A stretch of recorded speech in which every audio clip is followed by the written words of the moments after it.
Greetings everyone, my name is Etterville, and welcome back to my Let's Play of Mega Man X Hart-Hunt. It's time to continue on by going after Storm Eagle stage, which, in comparison to the last episode's Kuwanger stage, it's much easier. And personally I find it to be much more fun to go through. Whereas the Kuwanger stage focuses more on spike traps, this focuses more on platforming, careful platforming and a lot of enemies. Right at the start we can see that we have a much more enclosed space than before, where you have to dash jump off the platforms, avoid all of those sky claws, and avoid getting hit by all those Hoganders.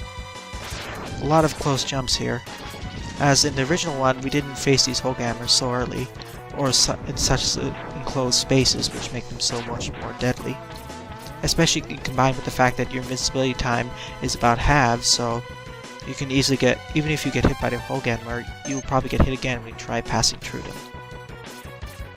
And in order to reach that heart tank, make sure to wait for the left platform to reach its apex, then do a dash jump to the left. And you should be able to make it.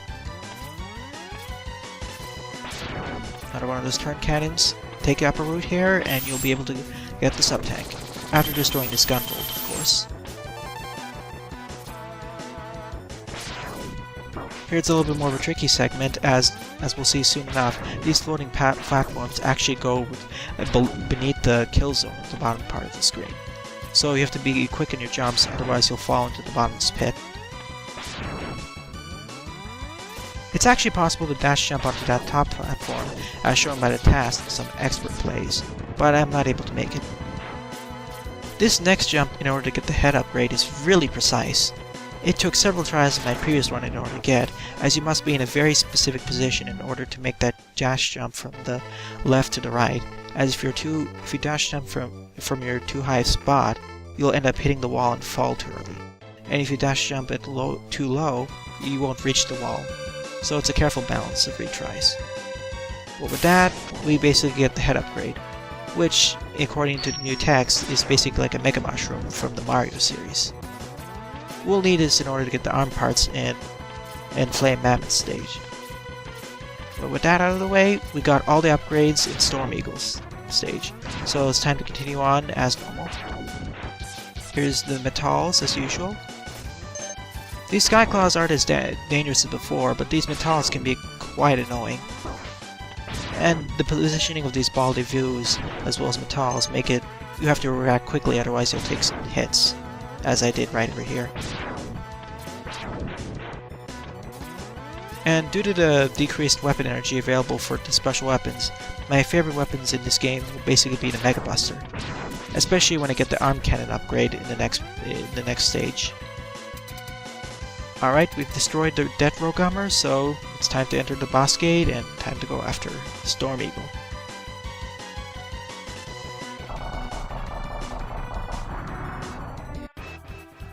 In comparison to Boomer Kuwanger, Storm Eagle is much easier. To be fair though, the main reason why it's easier is in the sense that Storm Eagle's AI is, well, easy as it was in the previous game. He reacts about the same speed as before, in the sense that his AI hasn't been changed at all. The only thing that has been changed is really the fact that there are a lot more spikes at the bottom. Those spikes will do 16 points of damage without the armor upgrade, so if you go to the stage first, these are instant death. But the trick is though, unlike Kuwanger's instant death pits, or bottomless pits, these at least have some mercy. And you can basically use the same strategies before while taking out Storm Eagle. Just make sure to dodge falling into spikes and whatnot. And it shouldn't be too bad. With his weakness, he's even more of a pushover. And thus, Storm Eagle has fallen. As I was saying in the first part, I strongly suggest you go to him first, as with the heart tank and sub-tank upgrades, it'll really increase their survivability, as well as the head upgrade making several stages much easier to go through, or certain parts of those stages. As such, we've got the Storm Tornado. Unfortunately, I won't be using it as much as I did in the normal play of the normal version of this game, many due to the reduced weapon energies. Time to go after Flame Mammoth, who's a hardcore difficulty stage, because of a combination of the boss fight itself and the more difficult stage. Going back to the point I was making, due to the decreased weapon energies available for each weapon, it really reduces the effectiveness of using some of them. Like I try resisting using the Storm Tornado for more emergency situations. Or for weapons like the Fire Wave, or Shotgun Eyes, or the Chameleon Sting, I really try conserving it and using as little as possible. In this first segment in Flame Mammoth stage, we instantly see how useful the head upgrade is now, as if we didn't have them, these jumps would be much more precise, or in this case you would have to take an alternate route which is slower, and more dangerous of course. And the positioning of all these scrap robos is even more annoying and dangerous.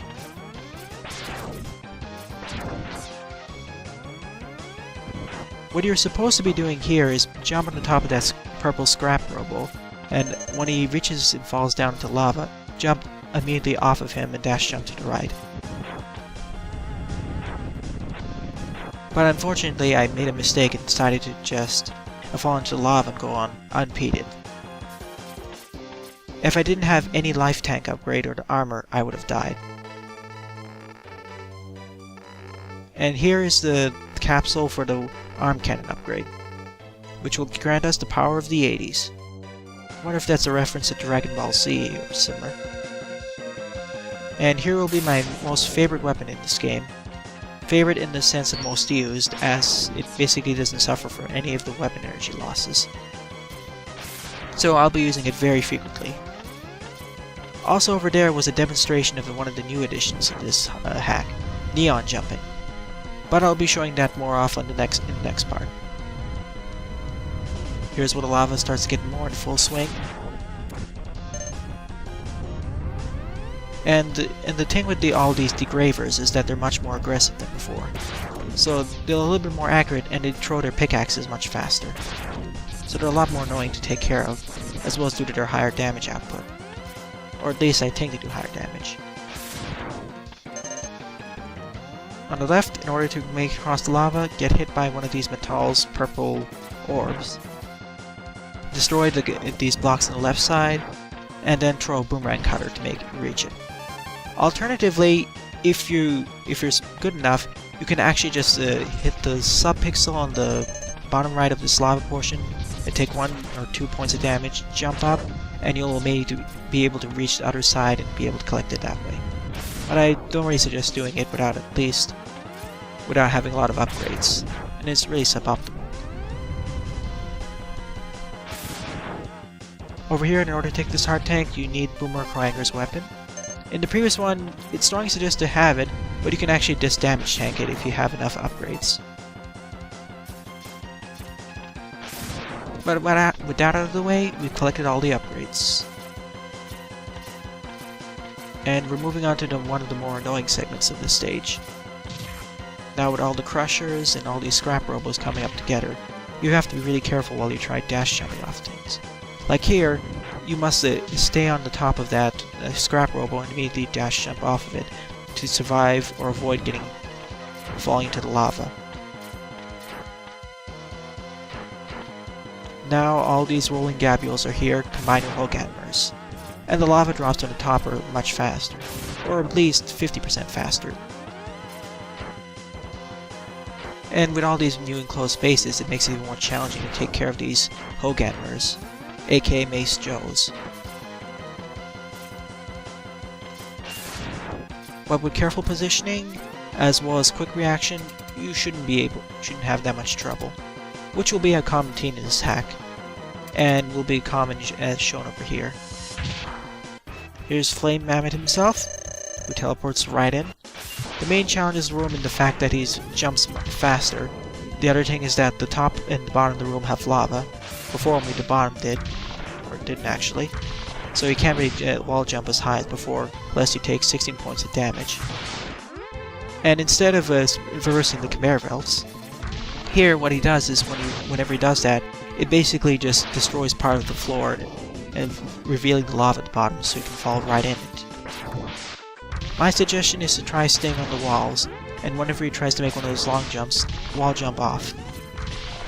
And remember, whenever he hits the ground, you'll get stunned. So be careful of that. The main hazard here is getting either rammed by him or falling into the lava.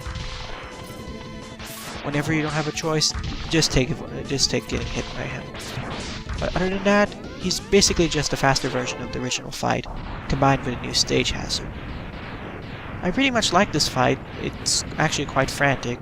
Not as frantic as one of the next ones coming up, but it really promotes quick reaction and thinking.